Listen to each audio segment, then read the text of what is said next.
সাউদা সুমি মানুষ কি কথা বলতে পারবে না? এই মামলাও প্রত্যাহার করে নিতে হবে। উপরের নির্দেশ বলতে কাকে ওনারা বুঝিয়েছেন? ফেসবুকে সরকার ও রাষ্ট্রবিরোধী নানা পোস্ট দেওয়ার অভিযোগে গ্রেফতার করা হয় ভোলার পৌরসভা মহিলা জামায়াত ইসলামীর কর্মী সাউদা সুমিকে। এই খবর ছড়িয়ে পড়ার পর থেকেই সামাজিক যোগাযোগ মাধ্যমে ব্যাপক প্রতিক্রিয়ার সৃষ্টি হয়। বিশেষ করে ওই নারীর ৩ বছর বয়সী এক বাক প্রতিবন্ধী সন্তানের বিষয়টি সামনে আসায় সাধারণ মানুষের সহমর্মিতা পান তিনি।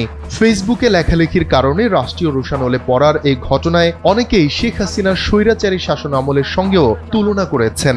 সবশেষ রোববার রাত ৮টা ৪৭ নিজের ফেসবুক ওয়ালে একটি স্ট্যাটাস শেয়ার করেন মহিলা জামায়াত কর্মী সাউদা সুমি। স্ট্যাটাসটি হুবহু তুলে ধরা হলো। মনে হচ্ছে সরকার কিছু একটা লুকাতে চেষ্টা করছে। আমরা হয়তো আসলেই সামনে একটা মহা বিপদে পড়তে যাচ্ছি। JBS holdings limited. তেল নিয়ে সরকার কূটনৈতিক, রাজনৈতিক সব দিক দিয়েই ঝামেলায় রয়েছে।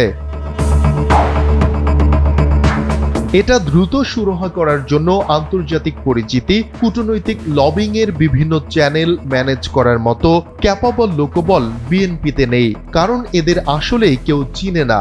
২০ বছর ক্ষমতায় না থাকায় এদের পরিচিতি হারিয়ে গেছে। কেউ কেউ চশমা তুলে খুব চেষ্টা করে দু একজনকে চিনতে পারে, কিন্তু গোটা বিএনপিতে এক নিমিষেই আন্তর্জাতিক লবিং চ্যানেল সব ম্যানেজ করে ফেলার মতো গ্রহণযোগ্য কেউ নেই, এমনকি জামায়াতেও নেই।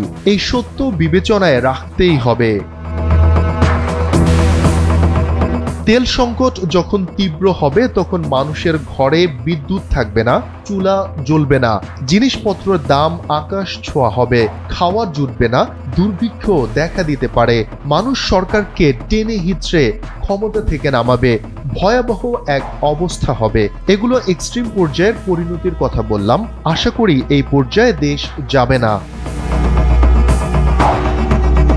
রাজনৈতিক দলগুলো ও তাদের কর্মী সমর্থক এবং সরকারের উচিত অযথা গালগল্প করা পেইড সাংবাদিক, কন্টেন্ট ক্রিয়েটরদের দিয়ে হাস্যকর যুক্তি আর মিথ্যা না ছড়িয়ে মানুষকে সত্য বলে প্রস্তুতি নেয়ার উপায় বলে দেয়া। এতে অন্তত মানুষ সচেতন হবার সুযোগ, সময় পাবে। এই স্ট্যাটাস শেয়ারের কয়েক ঘন্টা পরেই গ্রেফতার হন সাউদা সুমি। তবে দেশ জুড়ে আলোচনা সমালোচনার পর জামিন পান মহিলা জামায়াতের এই কর্মী। তার জামিনের বিষয়টি নিশ্চিত করেন জামায়াত নেতা শফিকুল ইসলাম মাসুদ।